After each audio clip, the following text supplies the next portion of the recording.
ada sebagaimana kami ada semua karena anugerah. Tuhan bicara, Tuhan sampaikanlah pesan-Mu bagi kami sekalian pagi hari ini.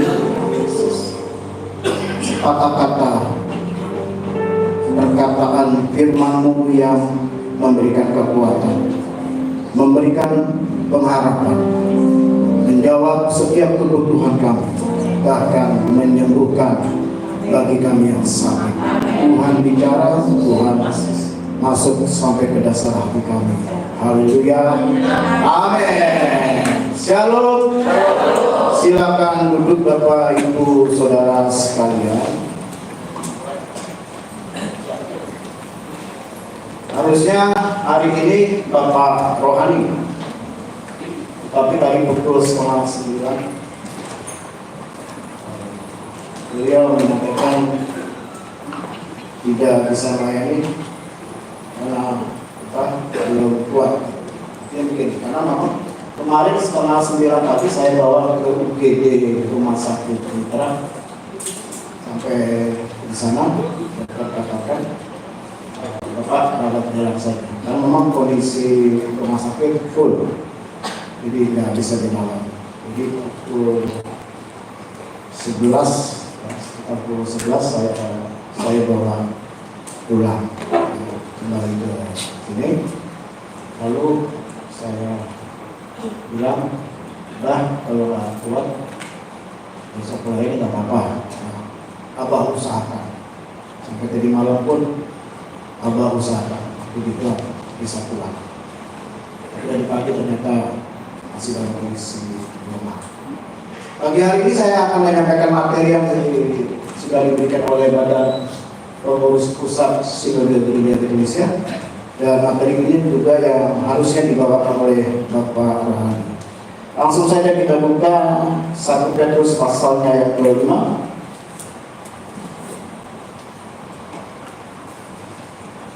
1 Petrus pasalnya yang ke-5 ayatnya yang ke-6 sampai ayat ke-11.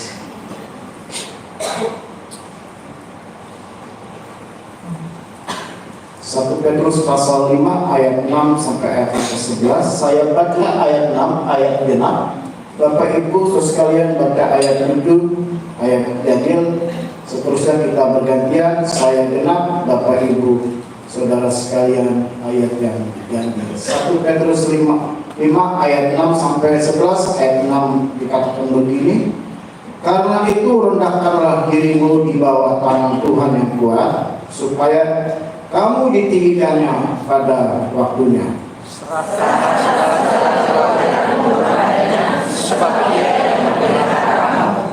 Sadarlah dan berjaga-jagalah, lawan musuh iblis berjalan keliling sama seperti singa yang mengaum dan mencari orang yang dapat ditelannya.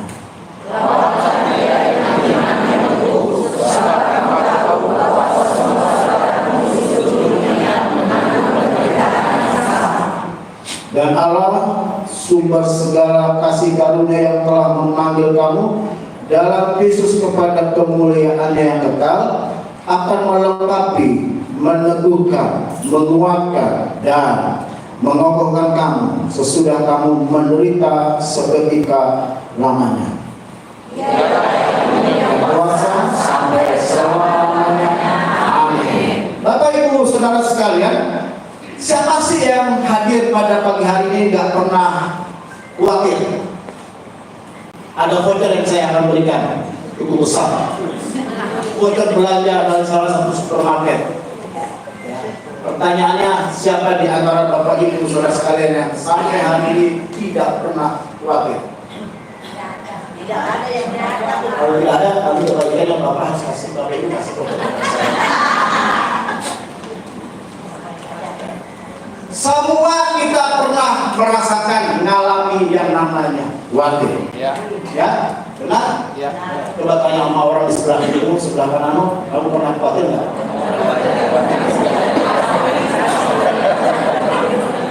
Ya.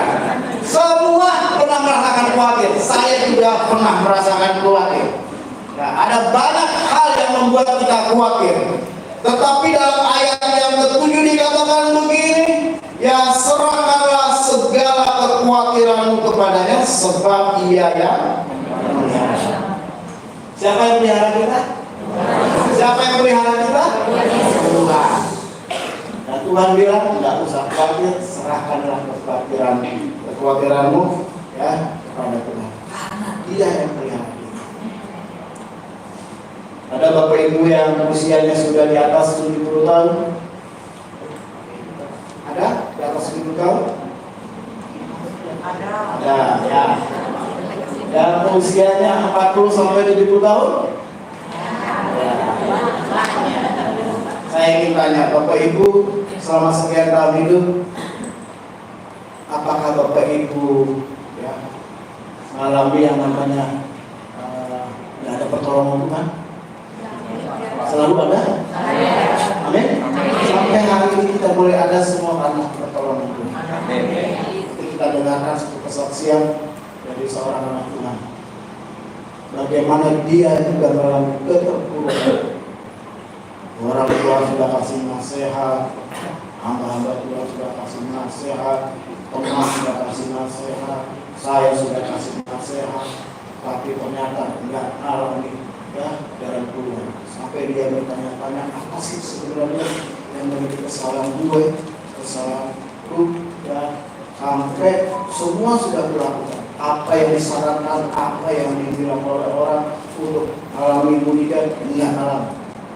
Tapi saya belum melihat sampai hari ini kalau dia ada dan tetap eksis, itu semua karena Tuhan.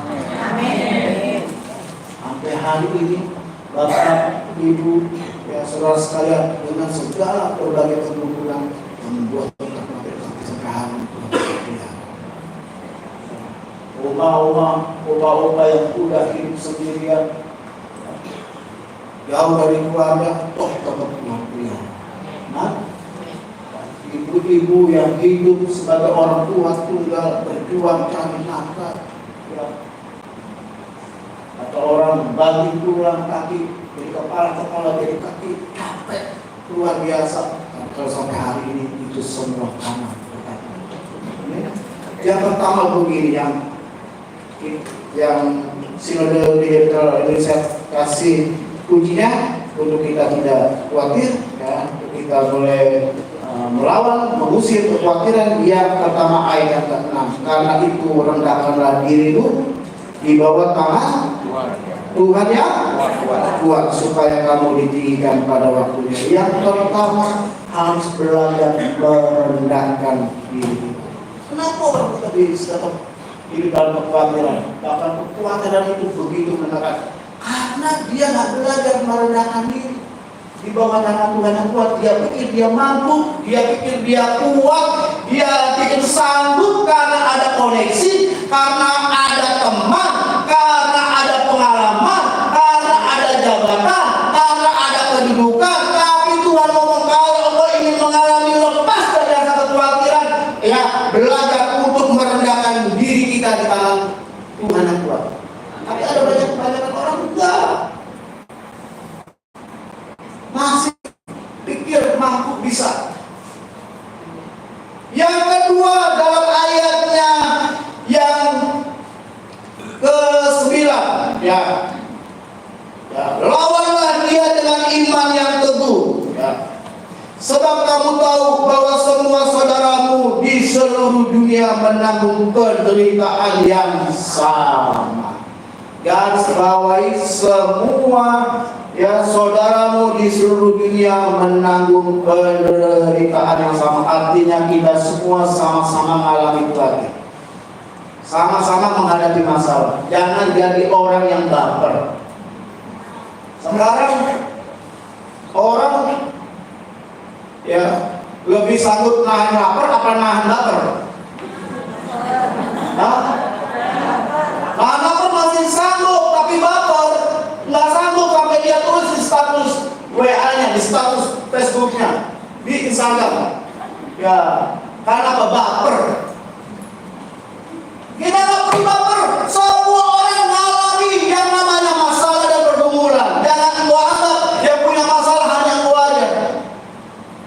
Ada orang ngeluh, saya bilang dalam hati lu ngeluh, emang lu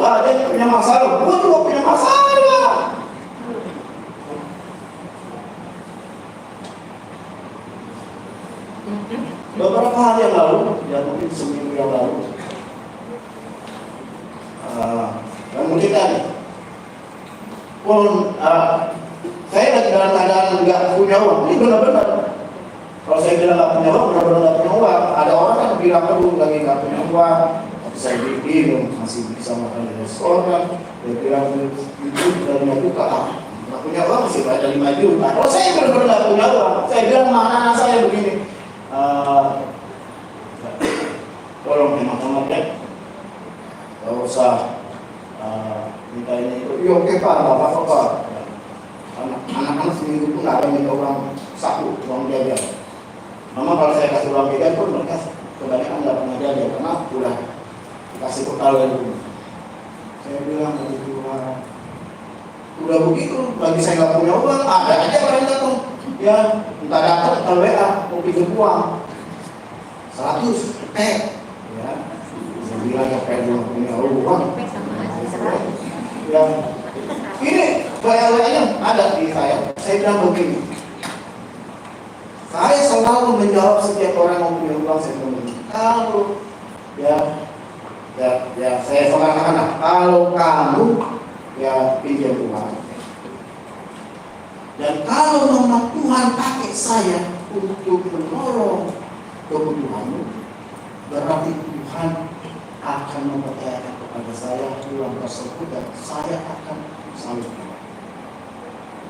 Entah orang pinjam, entah orang minta. Ya, hamba Tuhan, WA saya. Maka ada yang jauh, Pak, kami udah kebantuan, tangan gagal, jemaat nggak bisa memberi kayu marit, Pak, bisa tolonglah kami. Saya bilang kalau Tuhan izinkan pasti Tuhan akan berjaya bersama. Karena saya lihat Tuhan. Lalu berapa hari, kurang lebih 2-3 hari kemudian, saya buka dompet saya. Tuhan, saya selalu usahakan nggak boleh dompet saya masuk. Tapi saya nggak punya uang. Waktu saya buka, saya kaget Bapak Ibu. Saya punya uang 200.000. Sampai saya bilang, aduh, bodoh ini susah-susah, bingung mau ngapa, mau berbuat sesuatu. Lah, di dompet saya masih ada duit 200. Saya pikir selama ini saya belum punya uang di dompet. Dompet saya tersenyum ada 200.000. Saya sampai geleng-geleng kepala, tuh kasihan anakku, mereka nggak minta uang jajan, ya nggak ada uang. Saya bilang, ya, ternyata uang di dompet ada 200. Udah gitu betul-betul bilang. Ada orang yang saya udah lupa dia pinjam uang. Saya kadang gitu, kalau saya ada orang punya uang saya udah lupa. Dan yang ingat, yang minum duit, yang ingat dan nggak ingat juga pernah ingat. Ya. Tiba-tiba dia datang, ya membayar. Saya lupa. Ya, sebenarnya kalau Bapak lupa, tapi saya ingat kok. 150.000. Gak lama kemudian ada yang pinjam uang sama saya, kembali lagi 300.000. Sampai saya bilang dengan Tuhan, luar biasa ketika kami belajar hidup di bawah tangan Tuhan yang kuat. Tuhan buka cara dengan luar biasa. Mama nggak berjuta-juta, ada juta-jutaan saya terima, hanya kecil-kecil. Kayak gitu, yang banyak. Sampai saya bilang, mereka nggak punya uang, itu dulu. Itu kemarin. Tapi hari ini saya punya uang. Dari mana? Ya itu cara Tuhan. Pertama saya buka dompet, nggak ada 200.000. Dan kemudian beberapa orang datang, ya, saya punya uang. Jadi nanti begini Bapak Ibu sekalian, kita nggak perlu perang. Semua orang punya masalah. Amin. Jangan anggap masalahmu itu lebih besar seakan-akan dunia itu runtuh. Dan lihat orang lain enak-enak yang punya masalah, mereka juga punya masalah. Hanya masalahnya ada orang yang punya masalah dia ceritakan di medsos, ada orang punya masalah dia tetap senyum-senyum. Coba nanti yang sakit coba lihat dia senyum-senyum aja, kita nggak tahu dia punya masalah. Orang dia, wah kalau namanya bintang film, artis sinetron itu berterima dengan duit, dia ada kasih kasih senyum. Kita juga berdua kita punya masalah, kita bisa senyum sampai orang bilang, gua pikir selama ini boleh tuh senang aja, ya, melawak aja, melucu aja, ya, nggak pernah boleh tuh susah. Yang diajak bilang, lu nggak susah, gua ini lebih susah. Ya, tapi kita nggak usah pamer, karena semua orang itu punya masalah dengan kadarnya, dengan kesanggupannya. Dia pikul salib, kita sama-sama pikul salib, tapi mungkin salibnya berbeda-beda. Tapi yang pasti kita nggak usah baper, semua orang punya masalah. Yang ketiga, ayat yang ke-11 dikatakan, ialah yang punya kuasa sampai apa dikatakan? Selama-lamanya. Selama-lamanya masih bisa 10 tahun yang akan datang, masih bisa 50 tahun yang akan datang, masih bisa 100 tahun yang akan datang. Bahkan sampai ini bumi berlalu, kuasa Tuhan tetap selama-lamanya. Dan artinya selama itu juga Tuhan pelihara kita. Bilang sama orang di sebelah kirimu, sebelah kananmu, Tuhan pelihara hidupmu. Bilang sama orang di sebelah kirimu, sebelah kananmu, Tuhan pelihara hidupmu selama-lamanya. Haleluya. Bapak, saya bersyukur untuk firman ini sederhana dan sampaikan untuk kekuatan bagi kami sekali. Kami belajar untuk hidup di bawah tangan Tuhan yang kuat. Kami belajar untuk hidup tidak baper, karena kami tahu semua juga menghadapi masalah dan kekhawatiran. Yang ketiga, Tuhan mengingatkan bahwa Engkaulah yang mempunyai kuasa selama-lamanya. Kami percaya kuasa itu diberikan kepada kami. Pada hari ini berkati Tuhan, dan pada hari ini kami akan dengarkan satu kesaksian yang Tuhan boleh persiapkan bagi kami sekalian untuk meneguhkan, memberikan kekuatan, melengkapi firman yang kami terima di pagi hari ini. Nama Yesus. Haleluya. Saya persilakan Renal Sotabit untuk bersaksi.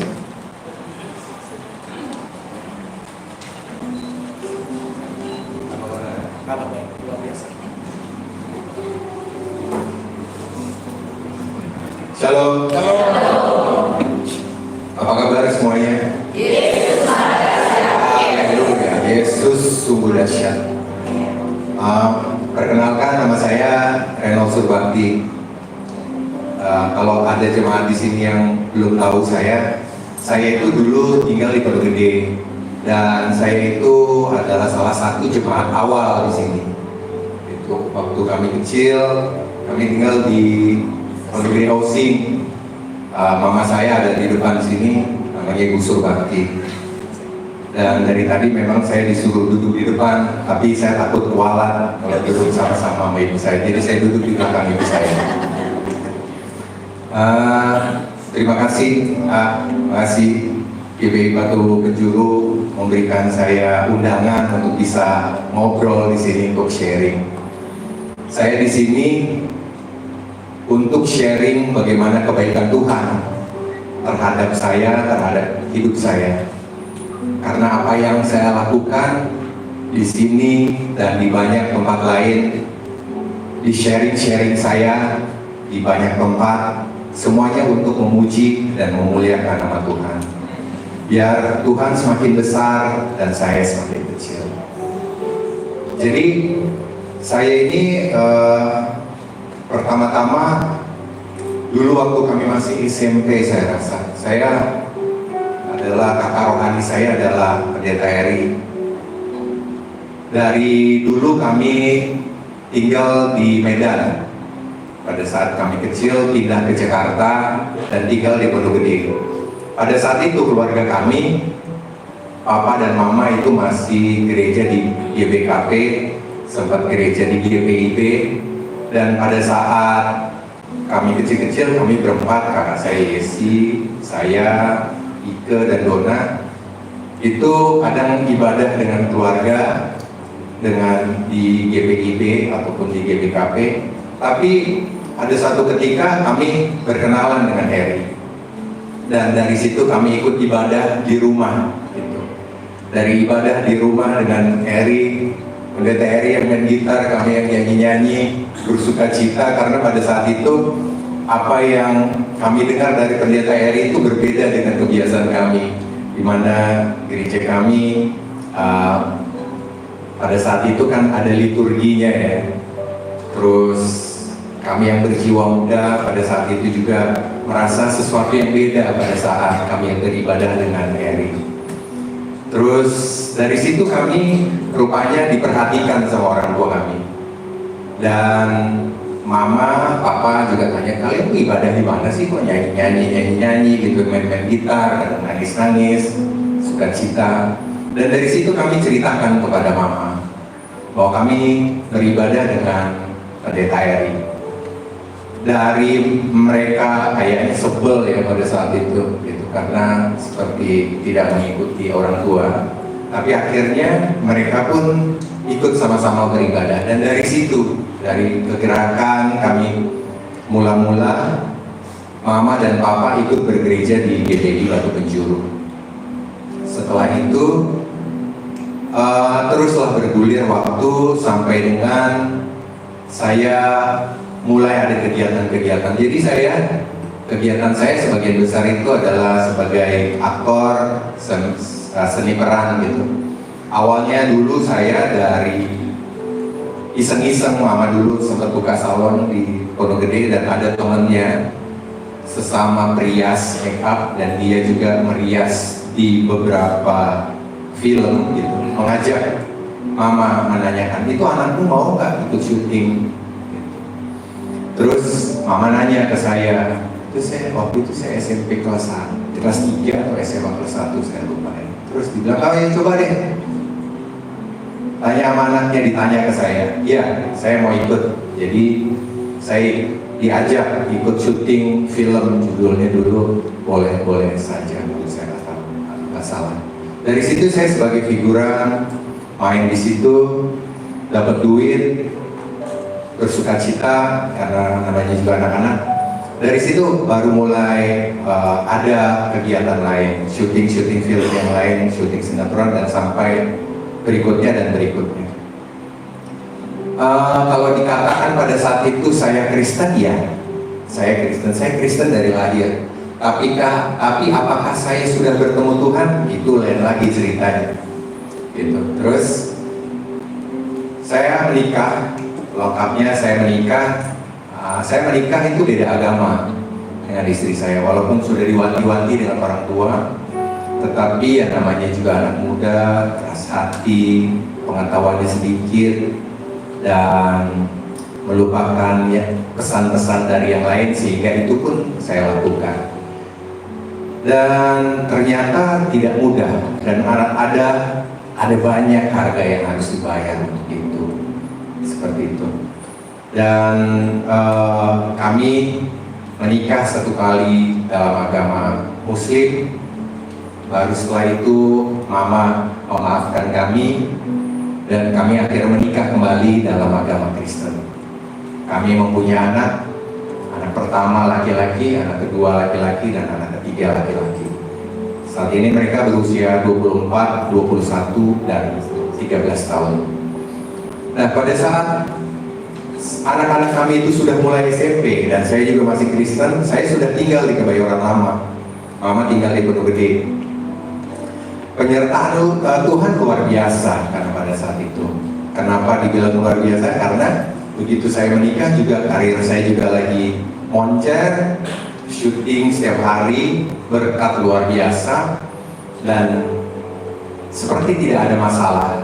Begitu masalah itu mulai, pada saat saya merasa sudah paling kuat, paling sanggup, paling bisa, disitulah mulai ada kejatuhan ya dibilang. Karena saya sadar beberapa hari lalu saya kan sempat berpikir ini, apa ya, pada saat kapan ya ternyata hidup saya itu udah mulai drop banget. Itu saya rasakan pada saat anak saya masih SD kelas 6. Dia lagi sekolah di Kemang. Pada saat itu saya masih ada kegiatan, masih punya kegiatan, masih ada rumah, masih ada kendaraan. Terus di situ saya nggak bisa, tiba-tiba dalam 1 bulan itu saya nggak bisa bayar uang sekolah anak saya, dan saya shock banget di situ. Walaupun uang masih ada, tapi udah berkurang. Begitu saya hitung, wah ini udah nggak bisa bayar uang sekolah nih, gimana namanya itu? Wah, saya drop banget pada saat itu ya, karena itulah hal yang pertama yang saya ingat pada saat hidup saya mulai drop banget. Dan dimulai dari situ, kehidupan saya tidak semakin baik. Kehidupan ekonomi tidak semakin baik. Kehidupan sosial tidak semakin baik. Apalagi kehidupan di rumah. Tetapi karena saya mempunyai lingkungan, saya mempunyai support system seperti orang tua saya, seperti ada Eri di sini. Karena Eri ini adalah kakak rohani saya.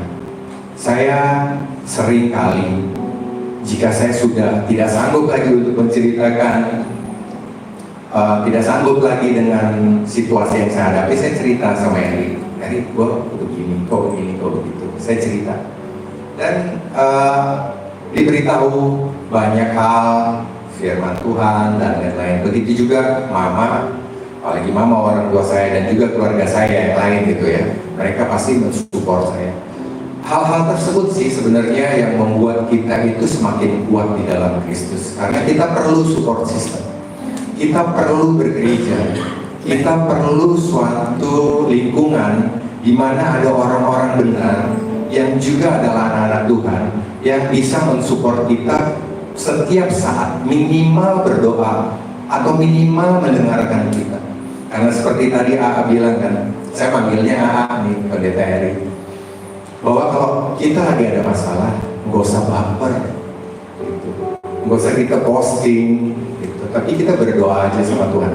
Saya bisa ngobrol, bisa ngomong seperti ini karena saya sudah mengalaminya. Gitu. Segala sesuatu ya banyak hal yang pahit-pahit, saya telan aja sendiri. Bagaimana pada saat itu keluarga saya di rumah, istri saya juga setengah-setengah sepertinya mensupport saya.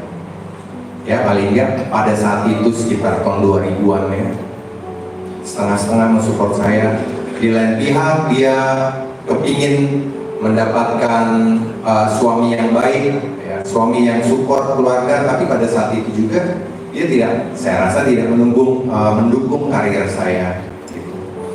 Karena apa? Karena perbedaan pandangan, perbedaan dasar iman, gitu. Sehingga apa saja yang saya ceritakan mengenai iman Kristen itu nggak nyambung. Padahal menurut saya itu adalah yang paling benar. Dan kenapa saya sampai sekarang juga masih bisa bersama dengan istri saya? Ya karena semuanya karena dukungan Tuhan, semuanya karena Tuhan. Hanya kebaikan Tuhan yang membuat itu semua terjadi. Dan saya yakin dan percaya bahwa suatu hari nanti, bahkan saya percaya setiap hari saya katakan bahwa keluarga saya semuanya sudah diselamatkan. Keluarga saya sudah menerima Tuhan Yesus, tapi hanya mereka belum menyadari. Saya percayakan aja seperti itu. Dan pada saat itu, kembali lagi pada saat tahun 2000-an, hidup saya udah kurang bagus, ekonomi kurang bagus, persahabatan juga dan lingkungan sosial juga kurang bagus. Saya terjebak dalam banyak-banyak pencobaan. Bukan pencobaan yang diberikan oleh Tuhan, tapi memang saya sendiri yang melenceng. Saya melenceng ke jalur narkoba, jalur pergaulan bebas dan lain-lain, dan saya tidak bangga untuk menceritakan itu. Tapi itulah hal yang saya harus lalui. Dimana pada saat kita bergelimang dalam dosa, tentunya Tuhan juga pasti mengampuninya. Saya yakin, dan saya yakin dan percaya pada saat itu saya bilang, aduh Tuhan, kok masih ada di dalam lumpur terus ya. Tapi saya tahu kok Tuhan, saya pasti akan dipakai Tuhan untuk menjadi alat.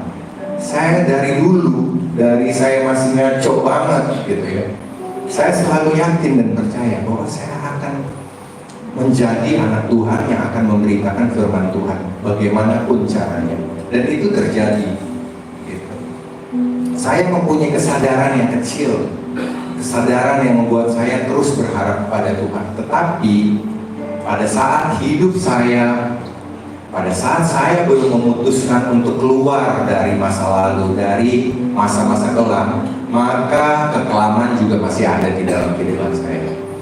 Dan bergulirnya waktu sampai dengan anak. Saya hidup pada saat tahun 2000, 2005, 2010, 2015 gitu ya.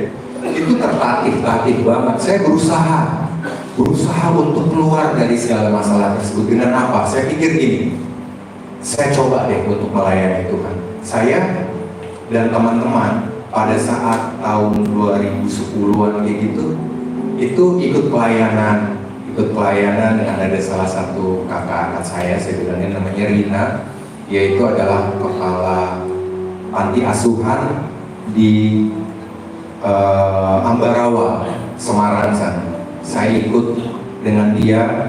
Awalnya itu adalah dia kasih tahu bahwa anak-anak asuhnya itu ada salah satu dari keluarga saya, dari mama saya dari Tobelo, Ternate sana, dan mereka itu adalah anak-anak asuh, anak-anak panti asuhan korban konflik gitu. Begitu saya lihat ke sana, saya tergerak. Oh ya udah, oke, gue ikutlah. Saya menganggap itu adalah sebagai salah satu saya untuk membayar segala kesalahan saya. Saya berusaha dengan pengertian saya sendiri. Kalau nanti saya ikut pelayanan, pasti kehidupan saya berubah. Saya ikut pelayanan dengan panti asuhan di banyak tempat di Indonesia. Yang kita lakukan itu adalah memberi motivasi, memberikan pelatihan kepada para admin atau administrasi dari panti asuhan tersebut supaya bisa meningkatkan kapasitas hidup anak-anak asuh mereka. Itu terus berjalan dan kami rupanya disupport lagi, ada kegiatan kami yang lain yang kami lakukan selama sekitar 7 tahun. Itu adalah kami ikut pelayanan di Nusa Kambangan. Di Nusa Kambangan kami melakukan pelayanan rohani kepada para narapidana di sana. Narapidana di sana itu kami bilangnya adalah warga binaan, kami bilangnya bukan narapidana. Yang kami lakukan di sana, kami melakukan pelayanan setiap bulan pada minggu keempat dan minggu kelima akhir bulan. Kami sudah ada di Cilacap. Nanti 1 minggu kami di Cilacap. Hari Minggu kami sampai di Cilacap buat perencanaan. Hari Senin jam 6:30 pagi kami sudah ada di pelabuhan Wijayapura. Dari situ, dari pelabuhan Wijayapura kami nyebrang naik perahu potok, namanya perahu potok gitu. Kami nyebrang ke Nusa Kambangan sampai di pelabuhan Sodong namanya. Itu adalah pelabuhan angkatan laut. Baru dari pelabuhan angkatan laut kami keluar dari situ, baru kami putuskan kami mau nunggu dari bus milik kejaksaan atau ke pengadilan negeri untuk datang ke 7 lapas di sana. Di sana ada 7 lapas pada saat itu. Ada lapas terbuka, batu, besi, narkotika, kembang kuning, permisan, pasir putih. Dan Pulau Nusa Kambangan itu luas, saudara-saudara. Panjangnya 65 kilo, lebarnya 15 km. Sehingga perlu waktu untuk bisa mendatangi beberapa lapas atau lembaga permasyarakatan di sana. Jaraknya berkilo-kilometer. Nah, pada saat kami sudah ikut pelayanan di lapas 1, 2, 3 dan seterusnya selama 7 tahun kami ikut di situ. Di situ juga saya pikir kehidupan saya akan semakin baik, ternyata belum. Gitu. Dan saya ingat-ingat lagi ya. Saya ingat-ingat lagi, kenapa kok Tuhan sepertinya berkeras hati gitu kepada saya. Rupanya saya berpikir lagi, saya introspeksi diri lagi. Di situ rupanya saya belum benar-benar 100% untuk menyerahkan diri ataupun merendahkan hidup saya kepada Tuhan. Karena tadi yang disampaikan oleh Pendeta Eri itu kan, karena itu rendahkanlah dirimu di bawah tangan Tuhan yang kuat supaya kamu ditinggikannya pada waktunya. Gitu. Dan itu belum saya lakukan. Saya lakukan itu hanya berdasarkan pengertian saya. Gak bisa. Saya harus, dan ternyata saya mesti melakukan itu hanya untuk memuliakan nama Tuhan. Pada saat itu mungkin ada agenda pribadi saya untuk pembuktian bahwa saya lebih baik sekarang. Saya lebih sehat daripada dulu. Sehingga mungkin Tuhan belum bukakan jalan. Dan pada saat tersebut yang paling sakit hati lagi adalah apa? Pada saat itu anak-anak kami sudah mulai sekolah, mulai masuk SMA, yang satu udah mulai kuliah. Apa yang terjadi dengan anak saya yang baru kuliah? Kuliah 2 tahun, drop out. Karena apa? Oh, karena saya nggak punya duit untuk bayar kuliah anak. Rasanya gimana? Aduh, rasanya malu, sakit hati, dan memikirkan hati dari anak saya nomor 1. Gimana caranya saya untuk bisa membesarkan hati anak saya? Itu tidak mudah. Tapi Tuhan mengajar saya untuk bisa bercerita mengenai firman Tuhan dari kejadian tersebut. Dari sekitar saya ikut pelayanan tersebut sampai dengan sekarang, saya rasa saya sudah membaca Alkitab 3 kali selesai. Dan apakah ada fungsinya bagi saya? Ada. Saya sempat cerita ke mama saya bahwa saya itu kan sempat terjebak di narkoba itu sangat parah sekali, sampai overdosis 2 kali gitu kan. Dan pastinya ada banyak sel-sel yang rusak dan lain-lain. Tapi dengan saya giat tekun membaca Alkitab, kata-kata demi kata-kata, di situ Tuhan mengajarkan sekali. Rupanya di situ adalah ada memori di dalam otak saya yang diajarkan kembali untuk bisa membaca setiap kata, titik, koma, dan menjelaskan ini dan itu yang saya miliki hingga sekarang. Tuhan bekerja dalam segala hal kecil. Sehingga saya juga mengajak untuk saudara-saudara sekalian di sini. Saya nggak tahu ya, mungkin ada yang memang membaca Alkitab setiap hari. Saya membaca Alkitab setiap hari. Paling nggak belakangan ini lagi ya.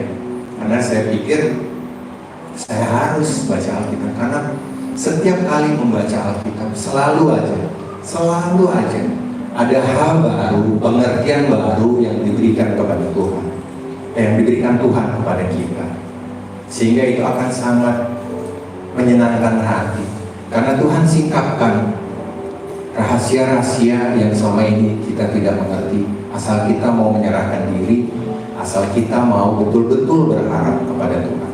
Dan kembali pada saat anak saya itu nggak bisa kuliah, wah rasanya nggak enak banget.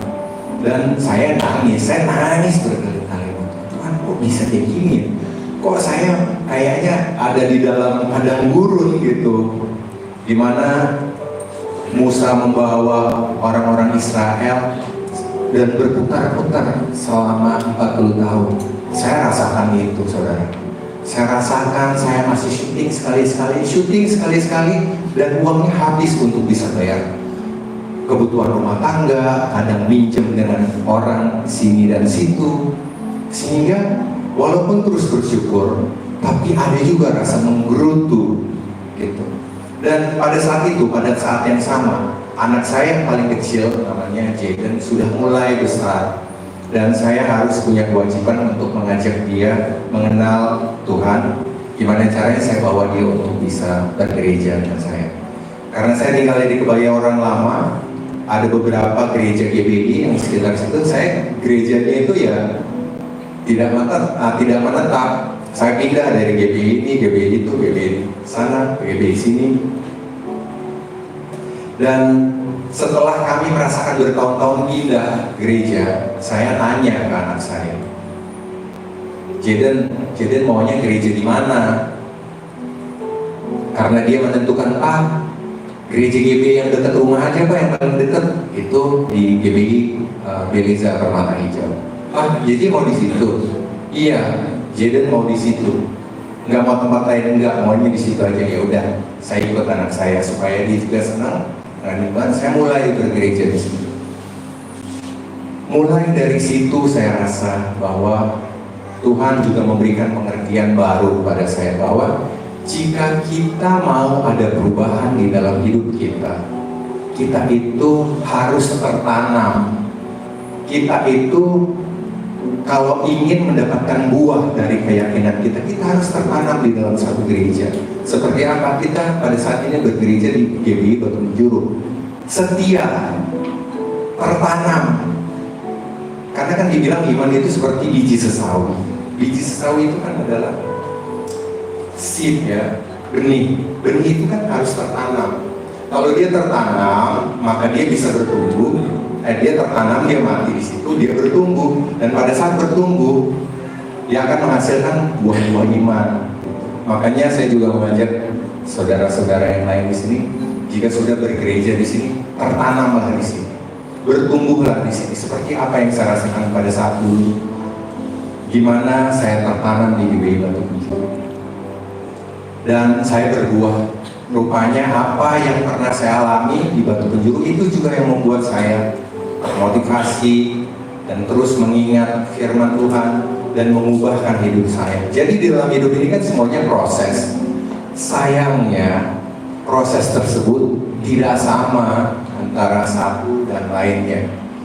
Dan sayangnya juga bahwa kita ini mempunyai waktu yang berbeda-beda. Saya nggak tahu saudara mempunyai masalah, tapi saya yakin dan percaya seperti Pendeta Eri tadi bilang bahwa kita semua mempunyai masalahnya masing-masing. Besar, kecil, berat, ringan, itu semuanya berbeda-beda setiap orang. Mungkin masalah yang saya hadapi itu dibilang besar, tapi orang kalau dengar masalah itu kecil. Mungkin saya mendengar masalah dari Pendeta Eri, saya dengarnya wah besar banget, tapi ada orang yang menganggap itu masalah kecil. Seperti itu saudara. Tapi yakinlah saudara bahwa Tuhan itu adalah Tuhan yang besar. Amin. Tuhan itu adalah Tuhan yang ajaib. Pada saat kita merendahkan diri, merendahkan hati, dan terus berharap kepada Tuhan, maka Tuhan akan bukakan jalan. Minimal begini saudara. Jadi pada saat saya berproses seperti itu, saya sudah menentukan gereja tempat saya beribadah. Dari situ Tuhan bukakan pengertian-pengertian baru, bagaimana saya harus tertanam di situ, berbuah, mempunyai komunitas, mempunyai support system. Karena iblis itu kan kepinginnya kita sendiri dipojokkan, sehingga dengan mudah untuk bisa dicaplok oleh iblis. Tapi pada saat kita bersama di dalam suatu komunitas, kita akan lebih kuat gitu. Makanya saya ulangi lagi bahwa kita harus terus ada di komunitas yang benar, sehingga di situ akan selalu ada perlindungan Tuhan, perlindungan dari teman-teman yang selalu ingat dan mendoakan kita.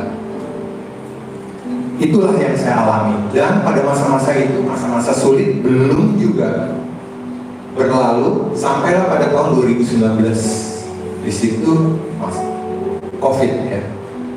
Dan saya juga pasti kebayang lah pada saat COVID, yang punya pekerjaan aja pusing, apalagi yang nggak punya kerjaan.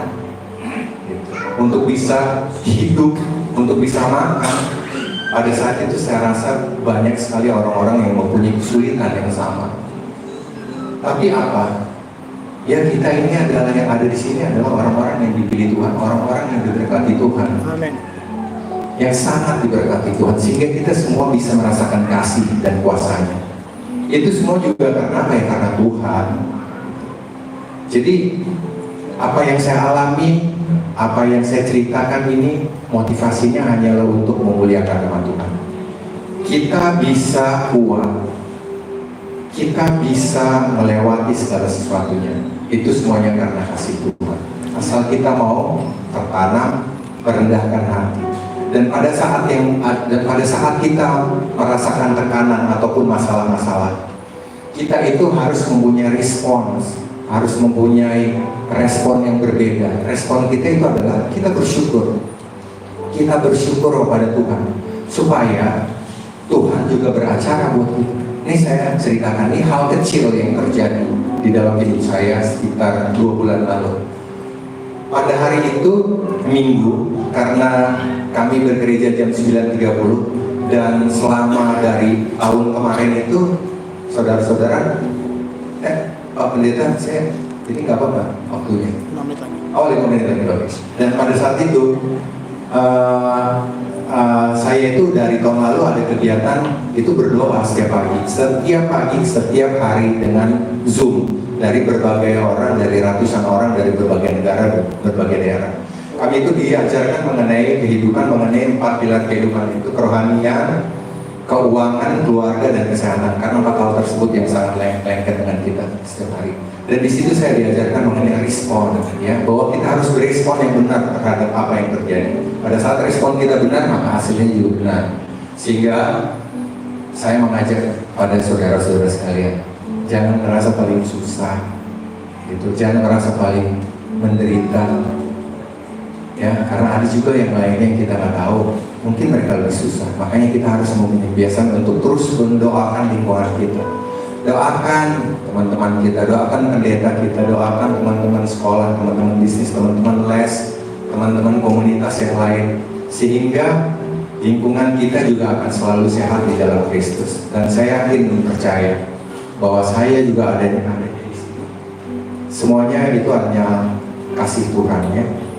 Karena kan tadi dibilang di 1 Petrus 5 ayat 7, serahkanlah segala kekhawatiranmu kepadanya, sebab Ia yang memelihara kamu. Ya, Yesus itu firman-Nya ya dan amin. Dan Ialah yang punya kuasa sampai selama-lamanya. Saya yakin dan percaya bahwa kita semuanya di sini dilindungi dan selalu ada dalam kasih Kristus. Terima kasih. Ini sharing saya, semoga ini juga bisa menjadi penguatan buat kita bahwa kita semua adalah orang-orang yang kuat, orang-orang terkasih yang diberkati oleh Tuhan setiap waktu dalam hidup kita. Haleluya, amin.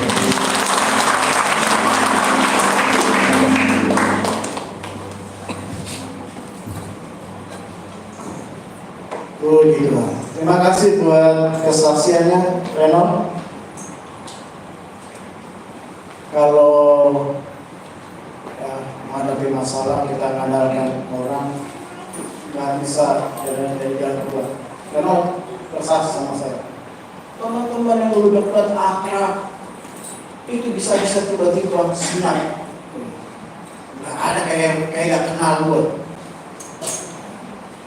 Bisnis pun begitu, sudah deal, tiba-tiba bisa gagal, dan itu dialami berulang-ulang. Bapak Ibu tetap andalkan Tuhan. Amin. Kita akan berikan persembahan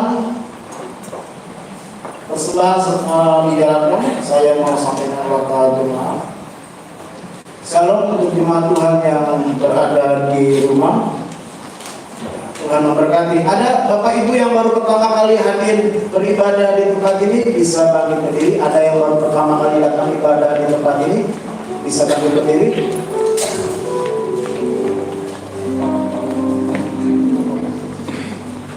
Ada ya?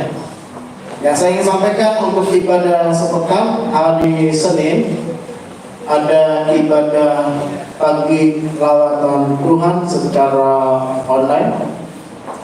Jam ibadahnya kita geser kembali ke pukul 8 pagi. Senin secara online pagi lawatan Tuhan jam 8 pagi. Lalu hari Kamis ada ibadah di gereja di tempat ini, mesbah pendoa syafaat secara onsite pukul 10 pagi. Hari Jumat ada pertemuan para hamba-hamba Tuhan, para pelayan Tuhan, aktivis jemaat Tuhan yang mau hadir silakan sepakat bersama pekerja hari Jumat jam 7 malam secara onsite di gereja hari Jumat. Lalu pada hari Sabtu jam 10 pagi secara onsite di gereja ada ibadah glamor. Glamor itu golongan lanjut umur. Lansia selalu diada glamor. Luar biasa ya, jam 10 pagi hari Sabtu di gereja. Diawali dengan pemeriksaan kesehatan pada pukul 9 pagi. Lansia yang mau periksa kesehatan bisa datang lebih awal pada pukul 9 pagi. Lalu pada hari Sabtu jam 7 malam ada mesbah keluarga Mazmur Bakti yang akan dilayani oleh Bapak Gembala. Lalu hari Sabtu di hari yang sama jam 6 sore ada mesbah keluarga Alpha Omega yang akan dilayani oleh Ibu Ketua Minda. Untuk pemuda ada hangout, tapi untuk lebih jelas bisa cari info di grup Pemuda. Lalu saya ingin sampaikan bahwa pada hari kenaikan Tuhan Yesus di surga kita akan mengadakan ibadah seperti yang saya sampaikan minggu lalu. Kita akan adakan di rumah perubahan di Jalan Raya Hanggang di Murni, itu dekat Harum Aspal di belakang PLN. Bukan tempatnya ya yang menjadi masalah, tapi begini, ada mungkin bilang, wah itu kan rumah saya, udah biasa ke sana, saya sudah sering ke sana, udah bikin di sana. Kita hanya pindahkan tempat saja, supaya ada suasana lain dari gereja kita pakai di rumah perubahan pada tanggal 9 Mei jam 8 pagi. Setiap yang masuk ke sana dikenakan biaya 75.000 oleh rumah perubahan. Jadi 75.000 per orang. Hanya saya umumkan minggu lalu, jemaat hanya bayar 50.000. 25.000-nya subsidi dari panitia.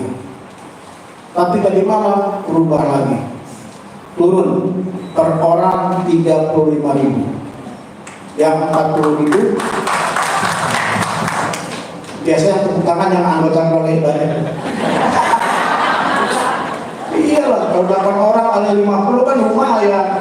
Tapi kalau 35 kali 8 orang, nah turun. Itu saya tahu yang tepuk tangan yang anggota keluarga banyak. Ya, jadi 35.000 per orang untuk tiket masuk, konsumsi makan siang karena dilarang untuk membawa makanan dari luar. Jadi makan siangnya disediakan oleh rumah perubahan, nanti panitia yang akan atur. Jadi 35.000 itu sudah untuk tiket masuk. Tiket masuk aja 25.000. 25.000. Nah kalau makan siang, Bapak Ibu hanya bayar 10.000 untuk makan siang, gitu ya. Jadi 35.000 dan tiket masuk konsumsi makan siang, kesempatan untuk mendapatkan door prize. Nah, seperti saya sampaikan salah satu door prize-nya itu kulkas. Kulkasnya kalau dapat bawa sendiri ya. Ini ada panitia untuk mengantar. Jadi hari ini dibuka pendaftaran dengan harga pendaftaran Rp35.000. Kalau di atas tanggal 5 Mei menjadi Rp50.000. Ya, ini benar Bu, ini panitia keputusannya. Ya, Rp35.000. Jadi hari ini Pak, kapasitas hanya untuk 300 orang. Tadi dibagikan formulir? Belum ya? Oh, gimana formulir udah diumumkan? Ya, meja panitia siap menerima pendaftaran dari Bapak Ibu sekalian. Yang hari ini tidak bisa